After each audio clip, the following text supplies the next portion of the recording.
तो ब्रेक के बाद आपका एक बार फिर स्वागत है हमारे खास कार्यक्रम चर्चा में। और अब हमारा विषय है वो है झारखंड बिहार छापों की बहार। संदर्भ ये है कि आज अचानक केंद्रीय एजेंसियां फिर सक्रिय हो गई। झारखंड में हेमंत सोरेन जो मुख्यमंत्री, उनके नजदीकियों के यहाँ ईडी ने बड़े पैमाने पर कार्रवाई की, कई ठिकानों पर छापे मारे, बहुत कुछ पाया।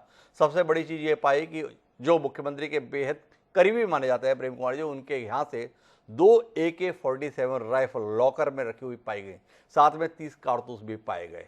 अब इसके बाद में भी कोई कहे कि ये एजेंसियां दुराग्रह के तहत कार्रवाई करती हैं, हो सकता है करती हों, पर ये जो कुछ मिलता है इसके संदर्भ में किसका क्या आग्रह, इसके पीछे किसकी क्या मंशा है, सवाल के घेरे में आएगी।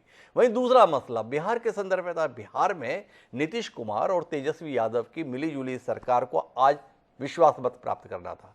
विश्वास मत के संदर्भ में तमाम चैनल अपनी खबरें दिखा रहे थे, पर अचानक खबर आई कि तेजस्वी यादव की पार्टी से जुड़े हुए तमाम नेताओं के घर पर सीबीआई ने धावा बोल दिया।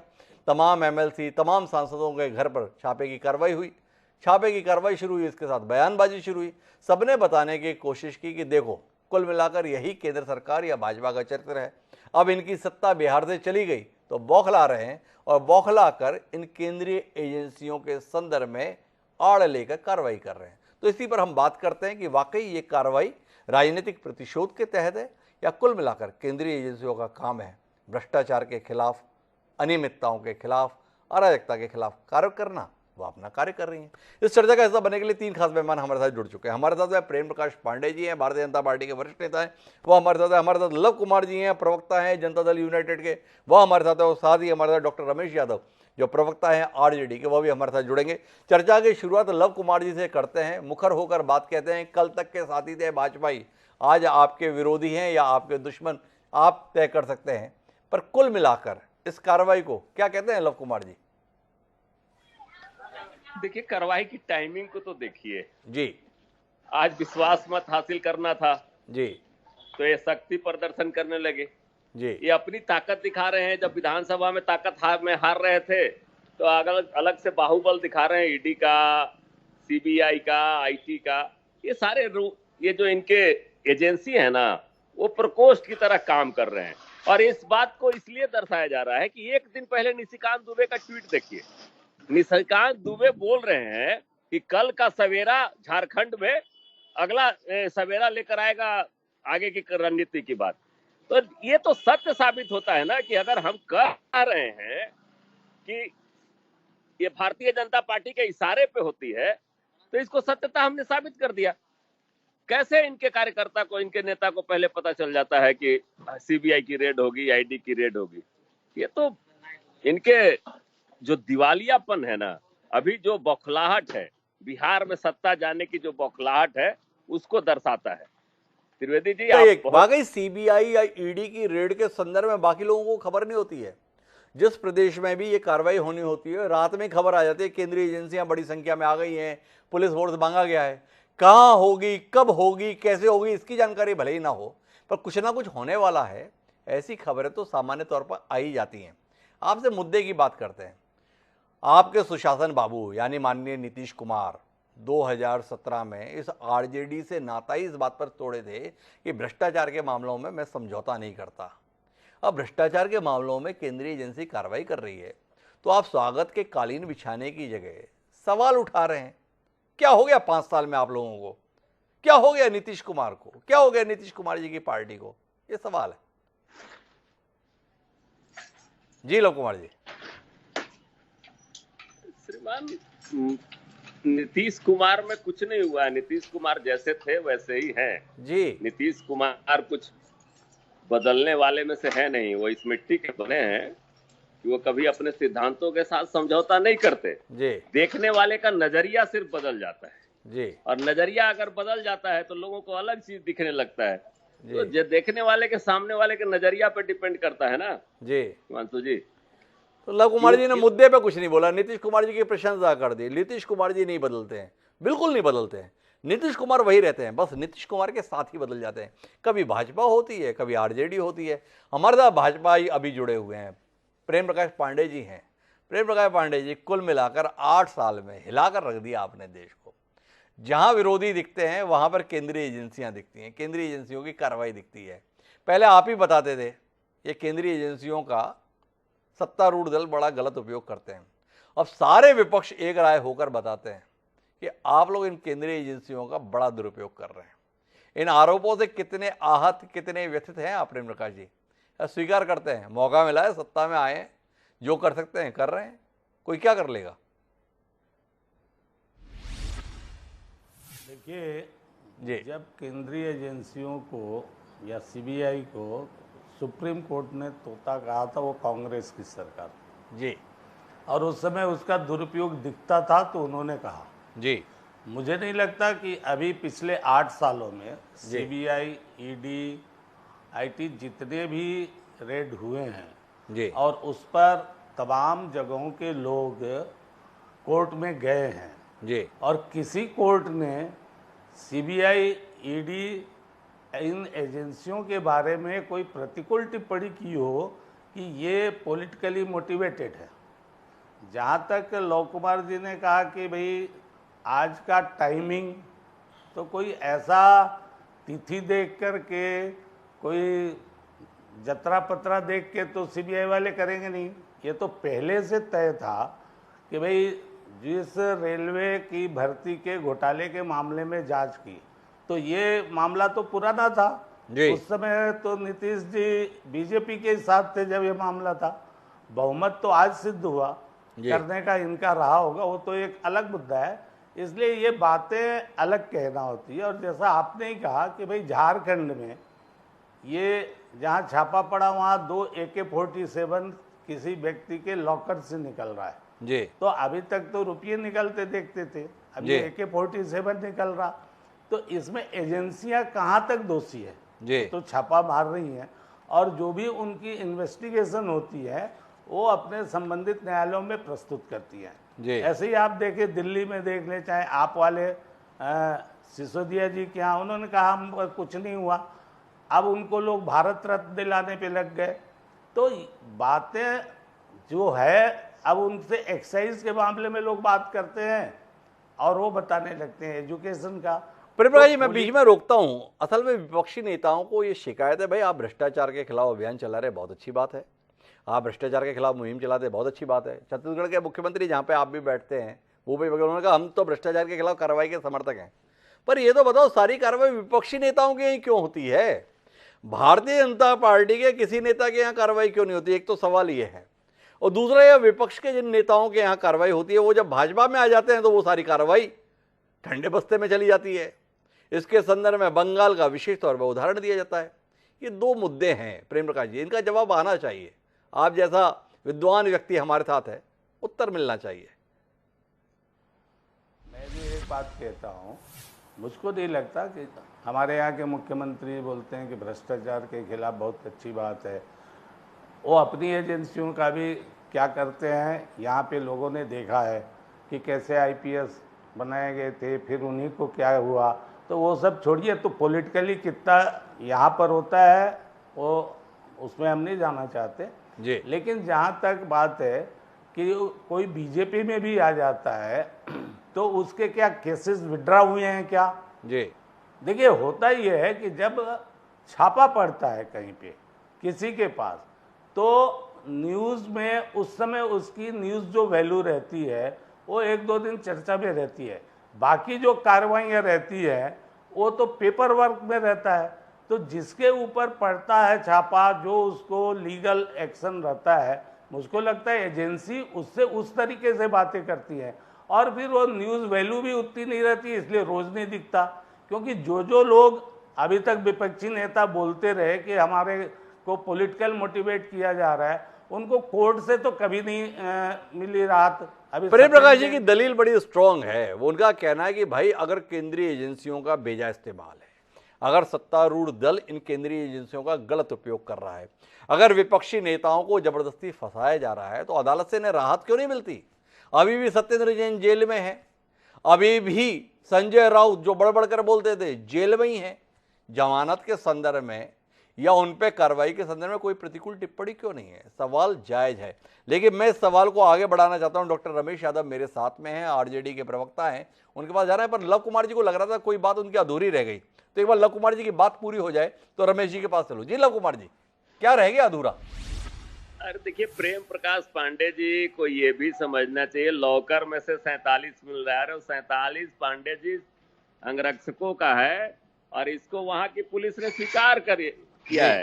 यार ये बात इतर हो गई। मैं इस पे नहीं जाना चाहता कि वो जायज है, नाजायज है, रखना जायज है कि नहीं है। जी मैं ये कह रहा हूं, कितने लोगों को आज तक सजा दिला दिए।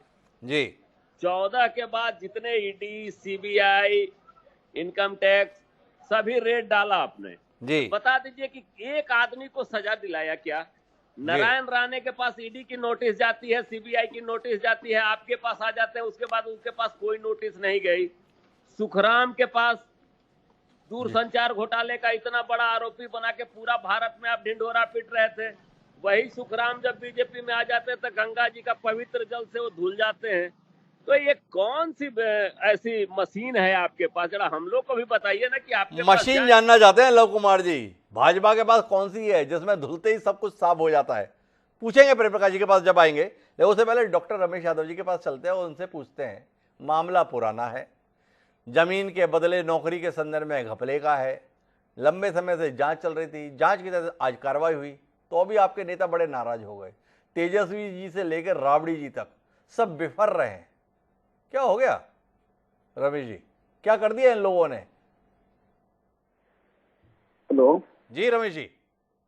जी जी सर, आपने जो कहा जी सरकारी नौकरी के नाम पे जमीन लिया गया, जी तरह तरह की बातें कही गई। जी लॉ जी ने ठीक ही कहा।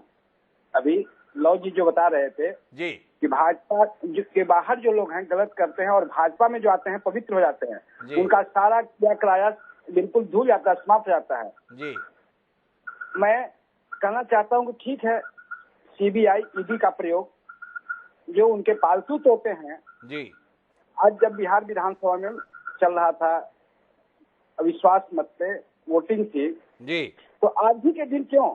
जी पहली बात। जी और भाजपा के लोग क्या एकदम बिल्कुल पवित्र हैं?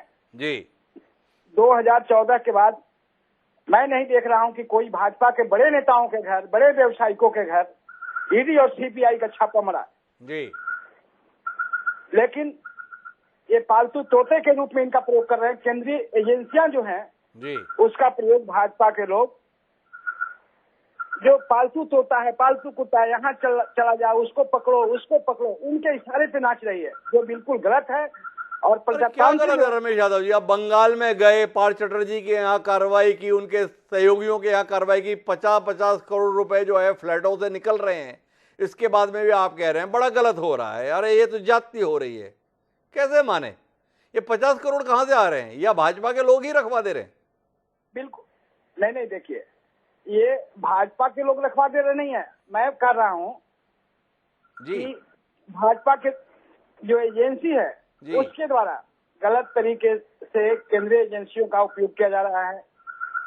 विपक्षी पार्टियां जो हैं, जो उनके विपक्ष में हैं, उनको डराया जा रहा है, धमकाया जा रहा है। ऐसे में भाजपा के लोगों के यहाँ जब छापा मारे जाएगी तो 200 करोड़ 500 करोड़ रुपए मिलेंगे, लेकिन भाजपा वाले के यहाँ छापा मारती नहीं है। ऐसा थोड़े है। रमेश यादव जी, थोड़ा मुद्दे पे रहिए ना। पश्चिम बंगाल के सम्मानीय मंत्री पार चटर्जी के यहाँ छापा पड़ता है, 50 करोड़ रुपया नगद निकलता है।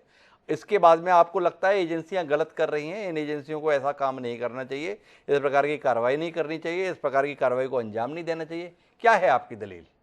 भी छापा मारनी चाहिए ना श्रीमान जी। केंद्र में जो मंत्री हैं, बड़े बड़े व्यवसायिक हैं, बड़े बड़े उद्योगपति हैं, जो पैसा लेकर पैदा हुए थे, क्या उनके पास आज अथूक संपत्तियां कहां से आ गया? औरंगाबाद की मैं बात करता हूं, यहाँ के सांसद को देख लीजिए, एक लोटा लेकर औरंगाबाद आए थे, गमछा लेकर, तौली लेकर आए थे, आज करोड़ों अरबों में खेलते हैं। तो रमेश जी भी वापस यही शिकायत कर रहे हैं, भाजपाइयों के यहाँ क्यों नहीं पड़ता है? प्रेम प्रकाश जी, क्या है ये? इन लोगों की शिकायतों को दूर क्यों नहीं करते आप? लव कुमार जी भी इसी बात से परेशान हैं, माननीय रमेश यादव जी भी इसी बात से परेशान है। थोड़ा इसका उत्तर दीजिए ना।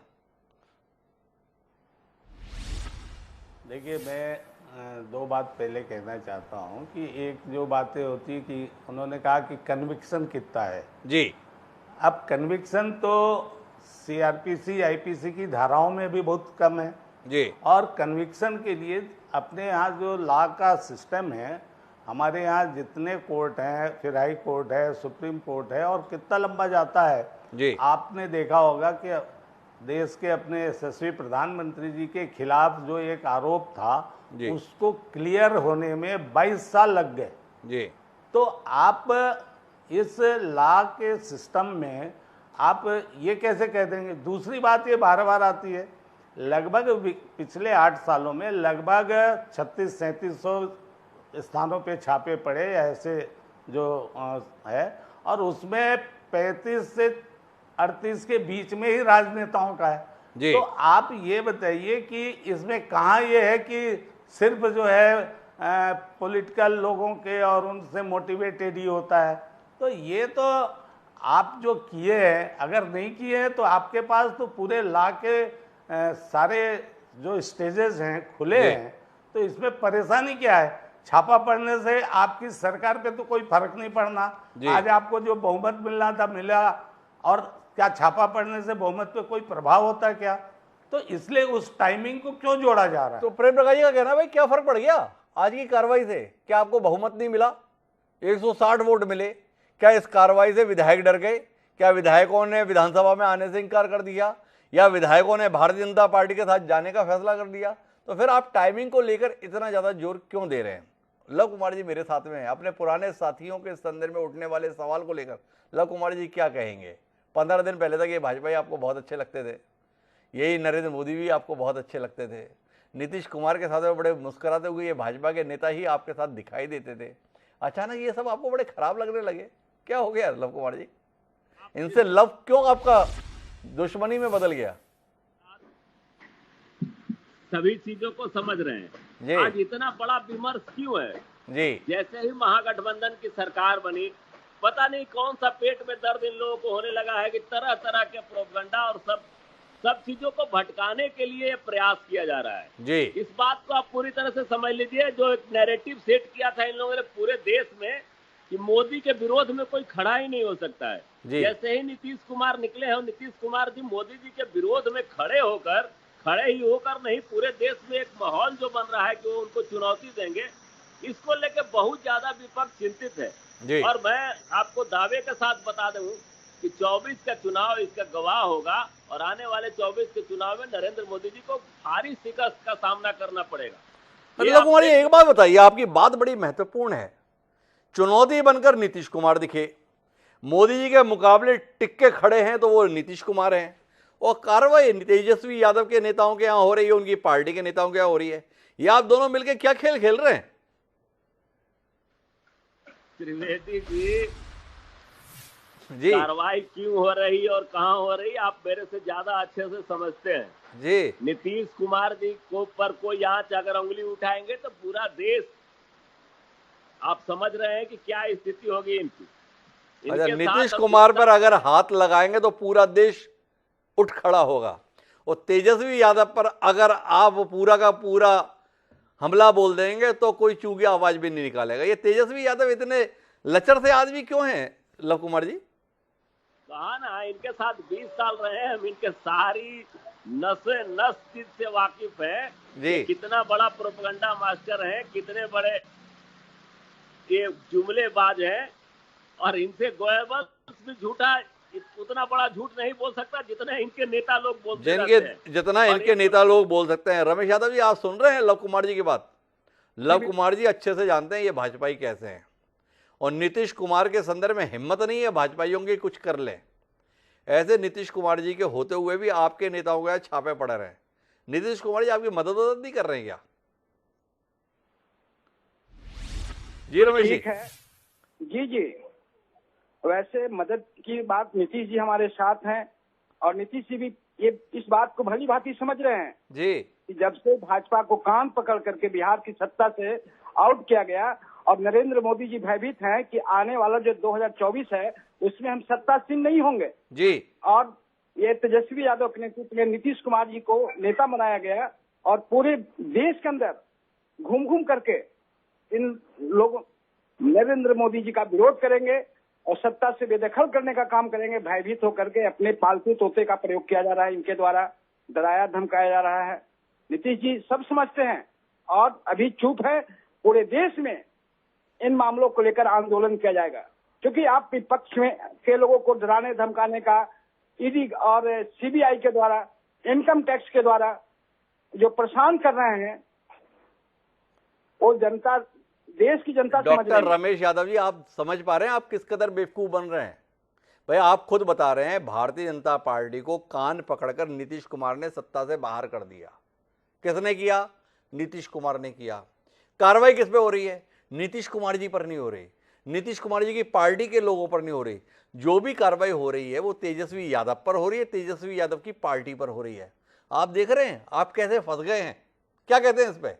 नीतीश कुमार जी आपको उलझा तो नहीं दिए?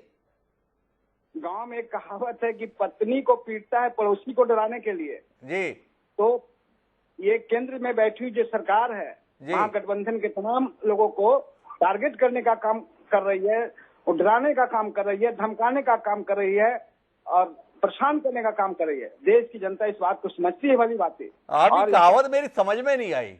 पत्नी को इसलिए पीटता है पड़ोसी को डराने के लिए। शादी तेजस्वी पार्टी के साथ में नीतीश कुमार जी ने की, गठबंधन आपका है, पिटाई भाजपा के सदन में आप लगा रहे हैं। समझ में नहीं आ रहा है कौन किसकी पत्नी है कौन पड़ोसी है, थोड़ा समझाएंगे? लेकिन इशारा आप समझिए जी और पूरे देश के लोगों को, विपक्ष के लोगों को जी बेवजह परेशान करना।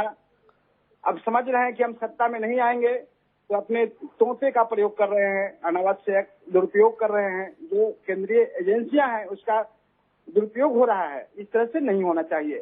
तो यादव जी तो आप नीतीश कुमार जी पे टिप्पणी नहीं करना चाहते, वो तो केवल गुहार कर रहे हैं प्रेम प्रकाश जी। देखो विपक्षियों के संदर्भ में ऐसा नहीं करना चाहिए, विपक्षी पार्टियों के साथ ऐसा व्यवहार नहीं होना चाहिए। तो रमेश यादव जी की बात को कुछ सुन रहे हैं प्रेम प्रकाश जी, कुछ अपने नेता तक पहुंचाएंगे? भाई पहले ही सीटों के मामले में इतना परेशान किए हुए हो, अब आदमी जैसे तैसे भी आप वहां पर भी नहीं रहना देना चाहते हो। पूरा माहौल ये बना हुआ है प्रेम प्रकाश जी देश में कि अगर आप भाजपा के खिलाफ बोल रहे हो या भाजपा के खिलाफ कुछ कर रहे हो तो आपको केंद्रीय एजेंसियों के कार्रवाई का सामना करना पड़ेगा। आप इस बात को पुष्ट करने के लिए इतने प्रयत्नशील क्यों रहते हो? बिहार में सरकार बदले 2 हफ्ते नहीं हुए हैं, कार्रवाई करा दी। तो वातावरण तो बनता ही है ना सार्वजनिक जीवन में, आपको नहीं लगता है इसे बदला जाना चाहिए? देखिए, पहली बात तो जो उन्होंने कहावत कही जी उस कहावत से भाजपा का इसलिए लेना देना नहीं है जी कि भाजपा और राजद का कभी जो है कोई संबंध नहीं रहा जी तो हम राजद को मार करके किस पड़ोसी को डराएंगे? जी हम क्या नीतीश कुमार को डरा रहे हैं? जी तो ये तो हो नहीं सकता। जी और राजद और नीतीश कुमार में जरूर संबंध रहा और हमारा और नीतीश कुमार में रहा। जी तो अगर हम नीतीश कुमार को मारते जी और तब राजद डरती तो वो कहावत जो है लागू होता जी है, वो है मारे मेरी और डरे पड़ोस। जी। तो वो जो कहावत है, तो इसलिए उस कहावत का कोई मतलब नहीं। देखिए, ये एक फैशन हो गया है। जी सोनिया जी को बुलाया गया, राहुल जी को बुलाया गया, सारे लोग कांग्रेस वाले रोड पे आ गए कि ईडी का दुरुपयोग हो रहा है, उसको बुलाया गया, उस पर दुरुपयोग। हर दल, यहाँ आप भी बोल रहा था कि मोदी जी डर गए, केजरीवाल अब लड़ेंगे, ये भी बोल रहे हैं कि नीतीश कुमार से मोदी जी डर गए। अरे मोदी जी से पूरे लोग डर रहे हो। और 2024 जो है ना, 2019 से ज्यादा बहुमत आएगा। बड़ी महत्वपूर्ण टिप्पणी प्रेम प्रकाश जी की है। कमाल की बात है, जिस भी पार्टी पे कार्रवाई हो रही है वो ये बता रहा है कि उससे देश का प्रधानमंत्री डर रहा है, उससे देश का सबसे बड़ा दल डर रहा है। हालत यह है कि अगर आंकड़ों की बात करें तो नीतीश कुमार बिहार से बाहर उनकी पार्टी का कोई वजूद नहीं, तेजस्वी यादव बिहार से बाहर पार्टी का कोई वजूद नहीं, कांग्रेस 2 राज्यों के बाद तीसरे राज्य में अपना वजूद खोज रही है। इसके बावजूद भी सबका कहना यह है कि नरेंद्र मोदी उनसे डर रहे हैं। डर कौन किससे रहा है, वाकई इसका उत्तर खोजने की जरूरत है। पर इतना तय है, केंद्रीय एजेंसियों की कार्रवाई के संदर्भ में कहीं ना कहीं विश्वास का संकट पैदा हो रखा है। और वो संकट इसलिए पैदा हो रखा है कि टाइमिंग को लेकर कहीं ना कहीं सवाल हमेशा उठता है।